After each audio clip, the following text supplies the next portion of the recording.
24 hours a day. That's KUAW Radio, Kansas City's global community radio station. And this is what you hear every day from noon till 2. Don't miss the Cheryl Underwood Show. Where you at, baby? Sure, I'm at my first alma mater, Clark Atlanta University in Atlanta, Georgia. CAU was the first HBCU in the southern United States. Shout out to our affiliate ATL Talks in Atlanta, Georgia, and everyone getting out there to vote for those 2 Senate seats. We love you.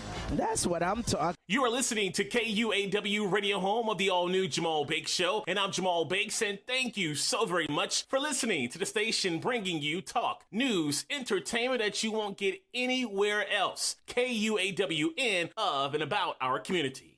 This is the last weekend before Christmas, and on Blue Simon City, we're wrapping up our all Christmas blues and Southern Soul program.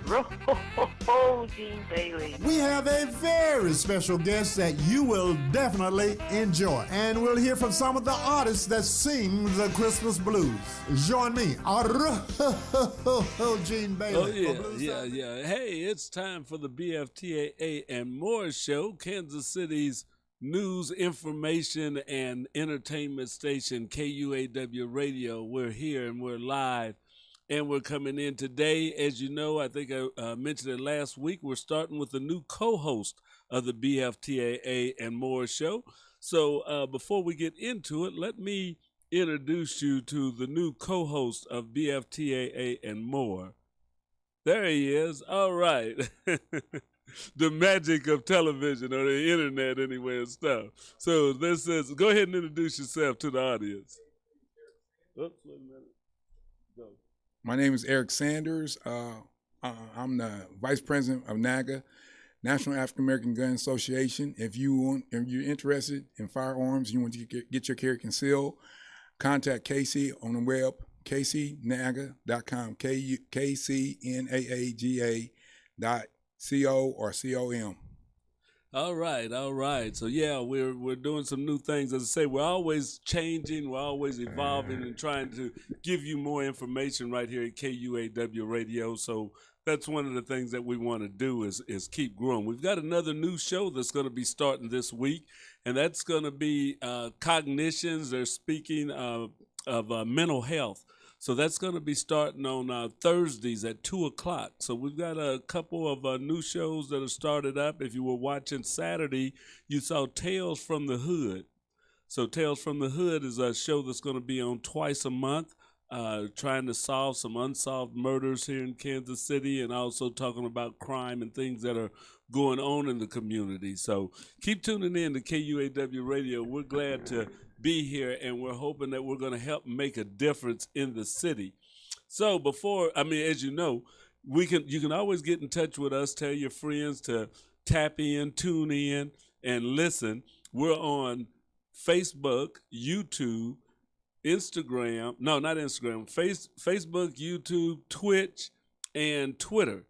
Those are our sites, and Periscope. So you can pick us up there. If you just type in KUAW, and on one of them is Space Radio. I think that's YouTube. On Facebook, it's Dash Radio. And on Twitter, it is _radio. So anyway you type in KUAW Radio, though, you'll see us and we pop up there. You can also listen to our audio side 24/7 on www.kuaw.org, or you can go to the TuneIn app. If you have the TuneIn app on your phone, click on it. Bingo, tell it to search for KUAW, and you'll get us. And we're on there 24/7, so we're always on there. So hey, we've got things coming. And while you're listening to this show, if you want to call in and ask questions, holler at us, 816-599-6893. We'll take your calls and maybe get you right on the air with us. So 816-599-6893, that is the phone number. You can also put some questions or anything into the Facebook page. I'm watching the YouTube too. So if you want to monitor and put a chat question in on YouTube or on Facebook, we'll read those and we'll get those back.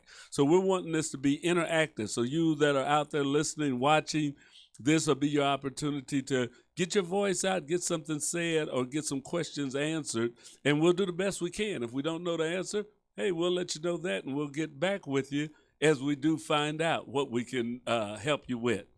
So, as this show always does, is we start off with a little bit of NASA, because we're about the Black Family Technology Awareness Association, and our goal is to get more people aware of what's going on in technology. So before we go any further, we're going to do this little bit that's from NASA. It's called This Week at NASA. So let's check out the video, see what's going on, and we'll be right back. An update on the recent Green Run hot test. Pre-flight preparations continue with the Orion spacecraft and a new view of small solar structures. A few of the stories to tell you about this week at NASA. Preliminary review following our January 16th hot fire test of the core stage of our Space Launch System rocket shows that the rocket's hardware is in excellent condition. Officials say the shutdown of the planned 8-minute test just over a minute into the firing was triggered by conservative parameters intentionally put in place for ground testing to ensure the safety of the core stage when it is mounted in the B-2 test stand. If this scenario occurred during an actual flight, the rocket would have continued to fly. The team is evaluating next steps for SLS, which will launch an uncrewed Orion spacecraft to the moon on our Artemis 1 mission. Meanwhile, the Orion spacecraft is a step closer to being ready for the Artemis 1 mission to the moon. Engineers at our Kennedy Space Center recently finished installing and testing components, systems, and subsystems to ensure the spacecraft can accomplish the mission. Orion was then moved to another facility for fueling, marking the spacecraft's transition from the manufacturing and assembly stage to pre-flight processing.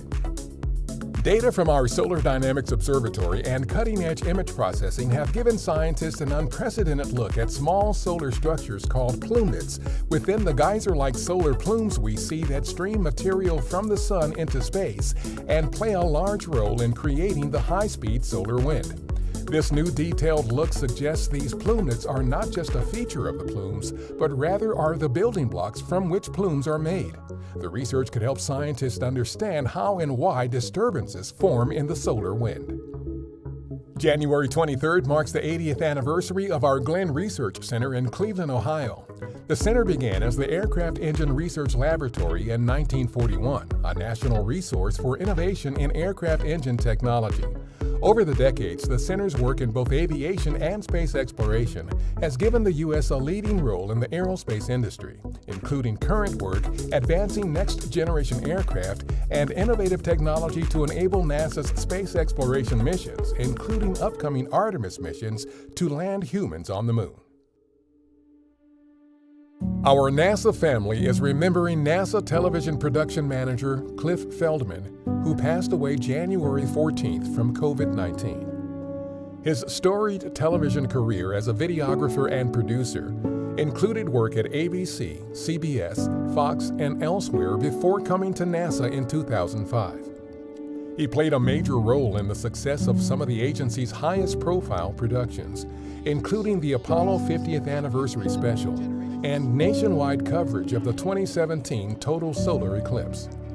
His diligent yet uniquely relaxed work ethic earned him the appreciation and respect of colleagues and clients alike, many of whom considered him to be the heart and soul of NASA TV, and also considered themselves fortunate to have known him as a trusted friend. If the measure of a life well lived is by the number of lives one has touched, then Cliff Feldman lived one heck of a life. Cliff Feldman was 73 years old. That's what's up this week at NASA. For more on these and other stories, follow us on the web at nasa.gov/twan. And we're back with you. That's interesting information about what's going on in NASA.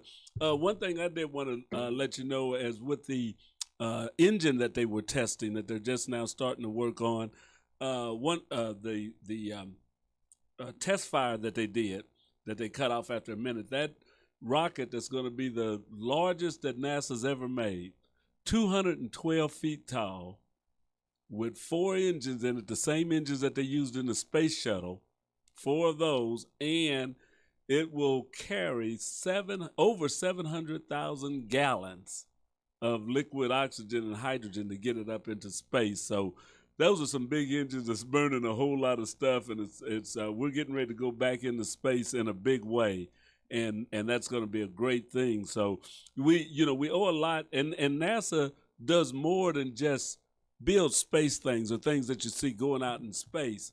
A lot of what they do is working with people, as it showed in the end there of the guy that died. But they work a lot with people and doing things here. So you know a little bit about Mr. Feldman that they talked about, or you studied up a little bit on it. Tell us a little bit about what he's done. He was a video technician along with producer. He was 73 years old. He had a long career with NASA. The family loved him. He touched a lot of people's lives. He pushed for more diversity in NASA, and he helped a lot of African Americans to get on that job, and they're going to miss him. This coronavirus has really taken out a lot of our history in this country. It's upsetting to hear a guy like that touched so many people's lives, and I hope he rests in peace, and I hope his family blessing in the world. Yes. I'd agree with that very much so, because that's the thing. COVID has taken away a lot. And there were some other deaths, not all attributed to COVID, of famous pioneers this week. Larry King was one. Larry King just passed away. He was 87 years old. Everybody pretty much know Larry King from Larry King Show. He promoted Oprah Winfrey and a lot of other people. He's going to be really sadly missed. He touched a lot of lives. He started in radio first, and then he crossed over into television, and then at the end he had his own podcast. So Larry King, I love him because he was pretty much neutral. He never took a side. Whenever he interviewed someone, he was always neutral. He was a good interviewer. I mean, Correct. that was his thing, was interviewing. I used to listen to him even before he got on television. When he was on the radio, I would listen to some of Larry King when I was working the night shift, and those were the things on the radio and stuff. Listen on that, and I'm like, didn't even know who he was, but I picked it up one night, and then I started listening to him regularly, so because he did some real great interviews. So. Oh yeah, he was awesome. He will be missed. I mean, when he left television, I was like, man, you leaving? He said, well, I'm going to podcast. So. He still has hands into networking and stuff like that. But yeah, he's gonna be missed. And we also lost one of our towering figures, not just of African American, but a sports legend too, Mr. Hank Aaron. Oh yeah, at 86 years old, he had so many people behind the scenes that you can't imagine. He had a charitable program to help children to reach their full potential. He helped also the big brothers and big sisters programs. He was a part of the NAACP when they got started. He donated large sums of money to their organization. He's going to be really missed. And at the same time, he broke Babe Ruth home run record. So oh yeah, and that was a big thing back when it happened. A lot of younger people maybe listening wouldn't know, but he received death threats before that the people didn't want him to break Babe Ruth's record. They had to have security guards, and they had people watching at the stadium as he got close to 7:12 and 7:13. He was getting threats all the time of people not wanting him to beat Babe Ruth's record. I know. And, I tell people all the time, you just don't understand. People like Jackie Robinson and Hank Aaron, man, they took so much punishment and abuse from this country to show the world that African Americans can compete on any platform, that you give us the opportunity, and that we need to pay homage to these people, man. We need to really reach back, because we wouldn't be where we at now if it weren't for Jackie Robinson or Hank Aaron. We would not be it at all. So. And that's the truth. That's the truth. We owe a lot. And sometimes not just the country, but we forget other people that have went through a lot to help us be where we are today. Some people say, well, what are they doing now, or this, that, and other stuff. But, a lot of us wouldn't be here right now, wouldn't be in the positions that we're in right now if it wasn't for somebody that came before. We stand on the shoulders of giants. Exactly. And, like, look what happened with President Obama being the first African-American president in America. Now you have the first African-American black woman as the vice president. Yeah. And you have to look at the progress we're making. It's slow, but we're making progress. And that's it, that those doors are being opened. It's not fast. It's not revolutionary. It's more evolutionary that we're changing. It's not something that you snap your fingers and it's altogether different, but it's in bits. We have to keep struggling, though. The fight is still out there. There are still forces and people that would want to deny you just because of the color of your skin. And remember this, we just had these people, Make America Great Again. They had that invasion. I call it invasion of the Capitol. But you have to take that in consideration. A lot of that was because they had an African-American woman being the first vice president in this country. Don't think that just happened out the blue. Some people are still resisting change. They don't want people of color in positions like the president or vice president. And they act like, well, it's not that reason. But if you ask them and they by themselves with their own group, guess what? They'll say, yeah, it is. So just, that's the reality we live in. And that's true, because one of the things that the far right says is that, they won't be replaced. That's what you heard when in Charlottesville, you won't replace us. They feel threatened, and it's not threatened. It's just that sometimes people don't want to share power. That's right. And, you have to understand, you look at our journey in this country, from slavery to Jim Crow to where they wouldn't allow you to have patents. They wouldn't allow you to vote. They didn't allow you to go to schools with white children. You couldn't drink from a white water fountain. You have to understand what's going on. What's happening here is that elites that's in charge, what they do is they divide and conquer. And what happens is, as long as you keep these people divided among each other, you keep them fighting among each other, you can do whatever you want to be done. That's true. That's true. Want to remind you, listening to KUAW Radio, this is the BFTAA and More show with George Walker and Eric Sanders. You're welcome to call in at 816-599-6893, or you can put your questions up on our Facebook page. That's at KUAW-radio. So you can go there. We'll talk about anything that you'd like to talk about, but we also have some things that we have set up that we want to talk about, but we'll change. If you come in and you have something that you want to talk about, we can work that in and stuff. I know you were talking earlier last week when we were talking about what we're going to bring up and things like that, because we want to, we have a pre-show meeting where we're kind of talking what we want to do, and the thing came up about gun control. In specific was President Biden's gun control plan, because every president, everybody always has a agenda.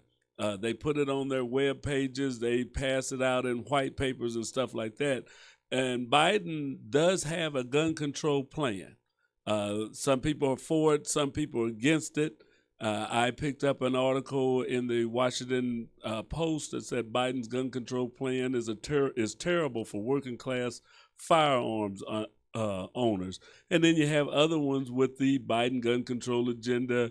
Will it work? Is it a shot in the dark and things like that? So let's talk a little bit about what this gun control plan is, so that you, our listeners, can form your opinion about it, so that you can contact your congressman, your senators, contact Biden, and write letters and just say either you agree with or you disagree with the plan. But we have to know what the plan is. See, a lot of times people think stuff just gets thrown on us out of nowhere, but a lot of this stuff is already wrote down.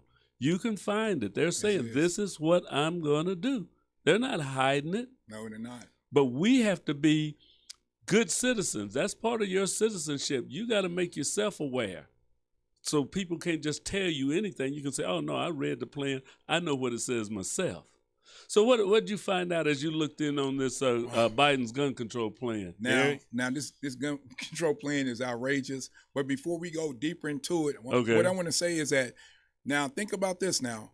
This past year, out of all the gun sales, that was 27 million gun sales. 58.2% of the new gun owners are African American. Okay? Let that soak in. 58.2%. Okay? So what I'm saying to you is that I feel that Joe Biden's making the same mistake that he made in 1994 with that crime bill that incarcerated a lot of African Americans. I don't think that he realized that this new gun laws that he's trying to create, and he's trying to he's going to end up having a lot of people to become felons. And that we talking about, you trying to incorporate gun control laws, but guess who it affects? Law-abiding citizens. Because guess what? Criminals don't obey the law. They just don't. That's the reality we live in. Okay? One of them is, I'm going to give you some of them. I'm not going to give them all of them. It's so many of them. It's like 17 of them. He wants to hold gun manufacturers accountable for shootings. So if Smith & Wesson, if a guy go do a mass shooting and he use an AR-15, Smith & Wesson AR-15 rifle, he want to hold Smith & Wesson accountable and be able to be sued civilly because this guy took it on his own. He might suffer from mental illness. He took it on his own to take it into a group of people and kill 12 or 15 people. I think that's wrong. At the same time, in New York, it was a guy in a white van that ran over 11 people. He killed them. So you can use anything as a weapon. So what he going to do is he going to point out gun manufacturers. Also, he wanted to put a ban on assault rifles, referring to AR-15s and AKs. Then, along with that is, he want to put in place a buyback. He going to give you two options. What the buyback is, you turn around. If you don't sell your gun back to the government, then he wants you to register your rifle to a federal national act. So what it is what they want to do is they want you to sign up on this National Firearm Act. And if you don't do that, then you're going to become a felon. Then they got red flag laws. They want to incorporate red flag laws. Those laws are that if you have a family member or friend that contact law enforcement or authorities and say that you're a threat to yourself or others, they can come in and temporarily confiscate your firearms for 6 months until you've proven that you're safe and you're sane. And then you also have they want to also reinstate the President Obama-Biden policy to keep guns out of mentally ill Americans. Now, I don't have a problem with that. That's not really a bad policy. Yeah, I was getting ready to say, wait a minute now. Yeah, I don't want crazy people to have firearms. All right. We don't want crazy people to have firearms. Okay. I'm with you. And then you have they also want to close the loophole on hate crimes. Hate crimes is when they used to have it to where if it's a misdemeanor, then you can still purchase a firearm. So what they want to do is they want to eliminate that loophole. So if you have a misdemeanor with dealing with hate crimes, you cannot own a firearm. Also, they want to close the Charleston loophole. That's dealing with, like, if you go you purchase a firearm, and if you they come back and say, well, we need to do more of a background check on you. It might take 3 days. If it take over 3 days for the background check, guess what? They automatically issue you the firearm. So they didn't find nothing incriminating on your behalf for getting a gun. It's just the point that they didn't know enough of your background to allow you to purchase a firearm. Okay, and then you have, you got so much stuff. He want to also stop on sales firearms and ammunition. So now you cannot purchase a firearm on the webpage, or you can't buy ammunition on the internet at all. He want to end that. He also want to give incentives to states to have people to get their carry conceal license. He wants you to get your carry conceal license, so if you are allowed to own firearms, you're educated and trained, and you're a responsible gun owner. Mm-hmm. And then he also want to incorporate firearm safety. He believes that, what I mean by that, he want to incorporate firearm safety. He wants you to own a smart gun. He's pushing for a smart gun. There's smart guns out there, but they're very expensive. Okay, it costs like thousands of dollars, and you use your fingerprint to release the safety. Correct. Yeah. Okay. And then you have it's a lot. It's a lot. I'm not going to go through all of it. No, no, it's too much. And then something else. He wants the whole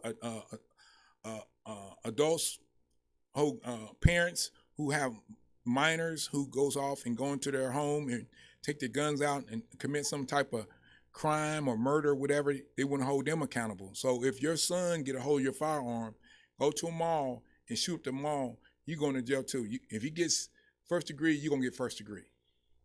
And there's a lot in there. There's a lot in these gun laws. And one of the things that, as I look at gun laws, I say, okay, America, we definitely have a big consumption of guns. And we've had guns. We go by guns. We've got it enshrined in our Constitution and all that, and that's true.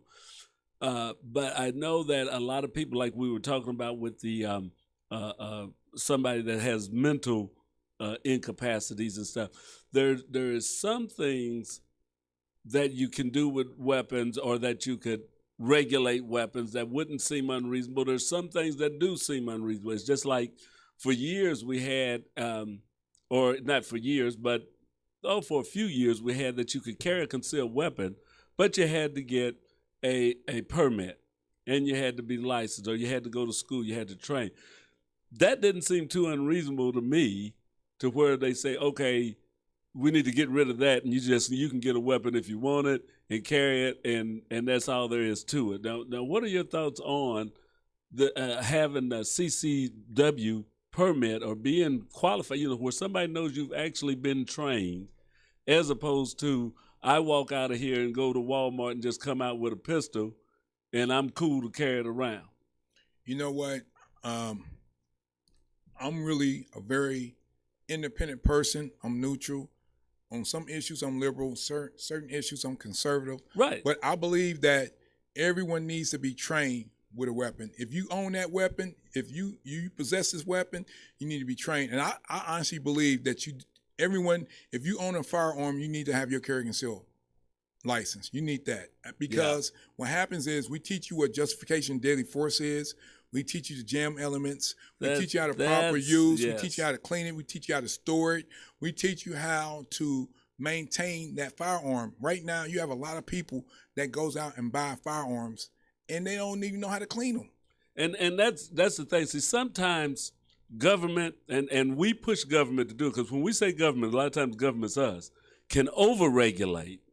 Yes. When all you want is a little regulation. You want some common sense regulations. It's just like you say, just to have a license or know that person's been trained, because go back to your analogy about the person that took the car and ran over somebody. Correct. You can't just get a car and drive up and down the street. That's right. Because you want to. That's right. You can't just go to the dealer and say, hey, I got some money, I'm just going to drive my car. Right. No, you got to get licensed. You got to prove you know how to drive. Correct. After that, you can buy any car you want. You can buy as many of them as you want, and all of that, because you've been certified that you know how to operate it. Correct. That, and I agree with you on that. That to me is I don't know that you need anything more than that. That you say, okay, everybody that's got a gun has been certified. Right. We know that they know how to. So if you do something wrong, we got to hold you accountable for it, because you got a license, just like driving a car. I can't say, well, I didn't know how the brakes worked or something like that if I had a wreck. I didn't know that was the brake pedal or the gas. But no, they said, no, you know how to drive. We got your license, so you had to pass the test. So we know you know how to step on the brake and step on the gas. I agree with you, George. I totally agree with you. You have a lot of That's people. what I like about your organization, because when you came in here before, you talked about the training. Yes. You have to be trained. You got to be educated, and you got to be a responsible gun owner, and you have to apply safety in every aspect of that firearm. Right. And I'm gonna hear a kickback from this, but you know what? We have to come to common ground and have common sense thinking, because when you go off and you say you don't want no one, you should be able to go out and purchase a firearm without receiving any training. Guess what? I'm gonna tell you straight up to your face, you crazy. Yeah. You crazy. And I don't say that you have to put limits on it. If I want to buy 5 or 6 guns, that's my business. Exactly. Don't You put know, limits. that ain't no problem. As long as I've been trained, then I don't Exactly. have a problem with somebody that owns 4 or 5 guns or 6. And you say, what he got? He likes guns. I don't know. He got them. Just like some people will say, why you buy 5 or 6 cars? Well, if you can afford them and you like cars, you can go out and buy cars. Exactly. But this is the problem with this, is that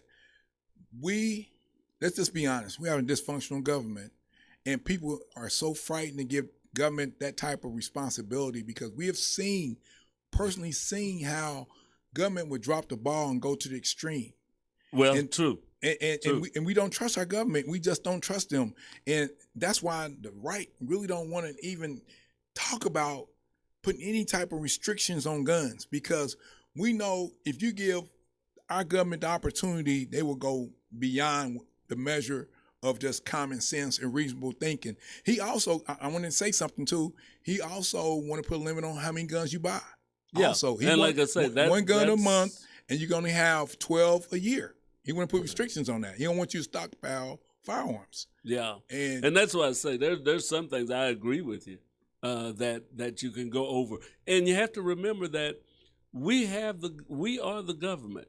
You have a right to talk to respond to your government, even right now. You know, if you say you want common sense gun laws, you don't want it to be overly. Most of you around here, you can write to your congressman, Democrat or Republican, whoever he is. Let them know how you feel. You can get a bunch of your friends together and say, we're all going to write. You know, because one person writing ain't really, you know, let's face it, that ain't necessarily going to get their attention. Oh, yeah. But if you say you've got a group and you're talking about it, because we've been trying to do things with the law for years, and you can see that nothing's really being done. One of the things that we have to look at is in our communities is that what is the underlying problem?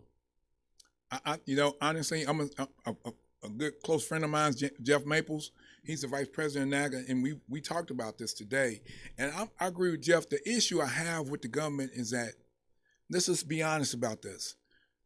If they pass all these gun restrictions, guess who they're going to impose them on? The African American community. Historically, this country have always targeted us. Law enforcement protect and serve white folks, and then they impose policy on black people. And like Jeff said, are they going to go into rural white areas and enforce these policies, or are they going to go to the inner city and enforce these policies on us and not enforce it on the white folks in the rural areas? And that's what we have to be honest about, because look what happened at the Capitol. Make America Great Again, Black Lives Matter didn't even touch the stairs of the Capitol. They weren't allowed inside the Capitol. They didn't tear down no they didn't turn down no doors. They didn't break no windows. But Make America Great Again, they was invited. They broke 38 windows. They tore down 5 doors. 2 police officers ended up dead. No one went to jail about it. They arrested 61 people for breaking a curfew for Make America Great Again. But with Black Lives Matter, they arrested 326. And you see disparities. Oh, yeah. They use rubber bullets, tear gas, mace, dogs, shields. They had over many law enforcement where Make America Great Again, they was invited inside. Well, and that's another thing that we have to look at, and that's where I go back is, what is the underlying problem? What is the underlying issue? Because we've got issues in this country that go beyond guns, that go beyond, because like you said, when you talk about how you're being treated, that one group is treated or law is enforced different with another, then that says we've got an underlying problem here. If we look at gun control, that's just one of the surface elements. That's like looking at the tip of an iceberg and you see a gun on it and you say, well, if I take that gun off the top of that iceberg, it's no longer a threat. And that's not going to happen because most of the weight of the iceberg is under the water level. Exactly.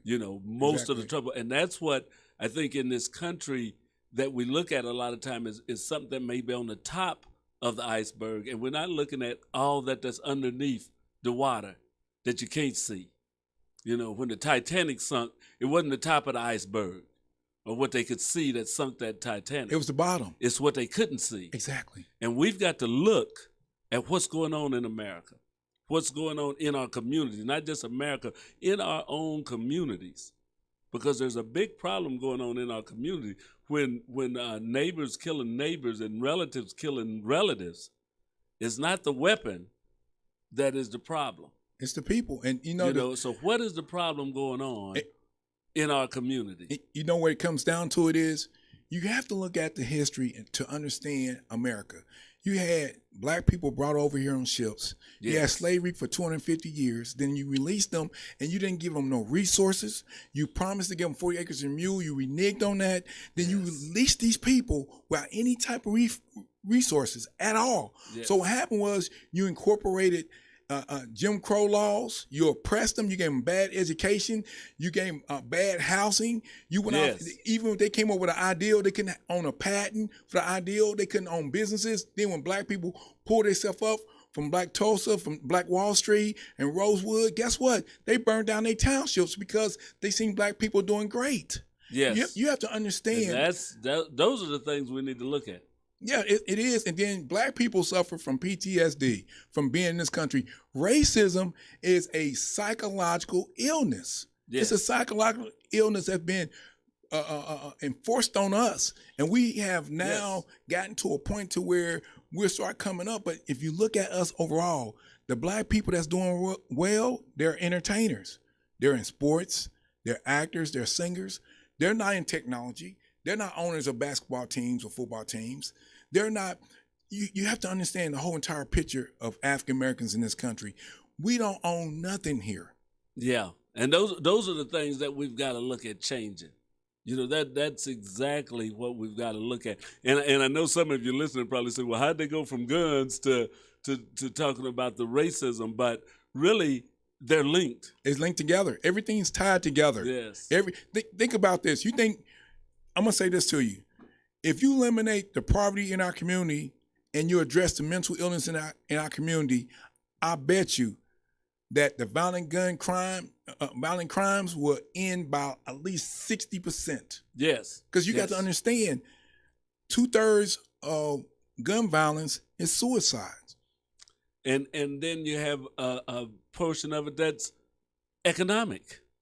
Because somebody's trying to take something somebody else has. Somebody's trying to defend a corner to sell illegal drugs.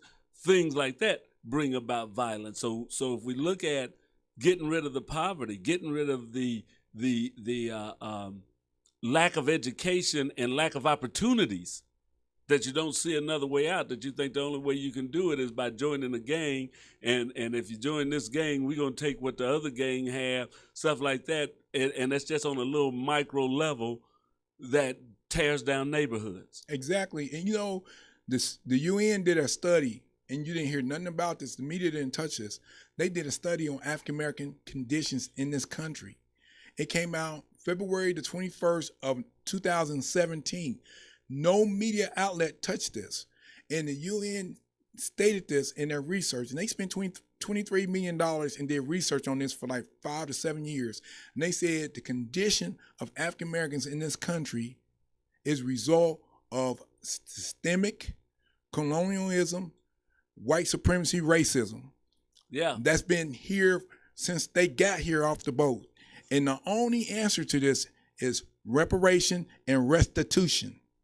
And that's the thing. And like you say, we've ignored it. We've pushed it under the rug, or we haven't really, sometimes some things have been tried to be done. I take that back. We maybe aren't consistent enough to really make a difference, because I remember there was I think it was the Kinsey report. There was one report after riots in like 1965, 66, and they said the country is moving into becoming two nations. Correct. One that have, one that doesn't have, one black, one white. Right. That was a thing that was in the 60s. So we look around in 2020, and what are we talking about? We're splitting into two nations, or that you still have this, the same thing that they found in a report in 1960 or 65. I think it was 65, 66. I'll look that up before our next show. But the conditions that they described then, if you look today, there's no difference. So what happened between that time? Did we do anything?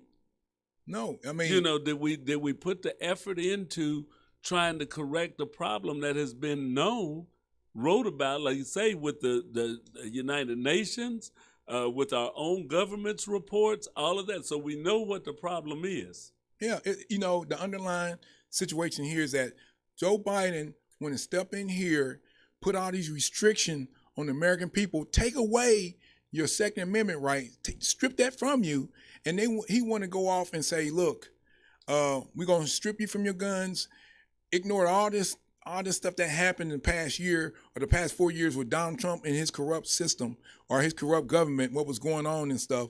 It's just the point that American people don't trust the government at all. And then you're going to turn around and take their guns from them? Something wrong with this. Well, ladies and gentlemen, I'm glad that you joined in this afternoon. I see Mildred's watching, and Cole Kramaz, I think you put a video up on there. We'll have to look at the video that you put up. I'm not sure what it's about, or if you want to leave us some information saying what this is about. It says gas on it, and I'm not sure what that's about. But thank you for listening. Thank you for sending us that information, and we'll move forward with it. But I want to thank everybody that listened in today. Hope you got something out of it. I hope you enjoyed what we're doing. We're going to be doing this. My co-host is going to be here every other week, every other Monday. So we're going to have other topics. It's not always going to be about guns, gun control. We may bring up some of that, but we're going to talk about things that are relevant in our community, things that are happening in the community. So, I hope you'll join us again. Eric, do you want to say anything before we step off of here? Yeah, one thing I want to say is that, it blows me away that people don't want to go deeper into and find solutions to a problem that's been existing for 400 years. And for us to just look away and say, well, we're going to take guns from people. People will find another way of killing people. They find another way of killing themselves. I ask for President Biden is to do research before you go off and create all these crazy gun laws and find out the core. The core problem here is poverty and mental illness. If you address those two, I guarantee you 60% of violent crimes will end. All right. Well, we thank you, and we thank everybody that watched. This is the BFTAA and More show at KUAW Radio, Kansas City's global community radio station. Be sure and join us every Monday from 5 to 5:45, and join me and Eric every other Monday. And we'll be going over different topics. We'll range from science, technology, to social events, to political events. Just be sure and listen to us. Thanks for listening, and we'll see you all again next week. Have a good night. Good night.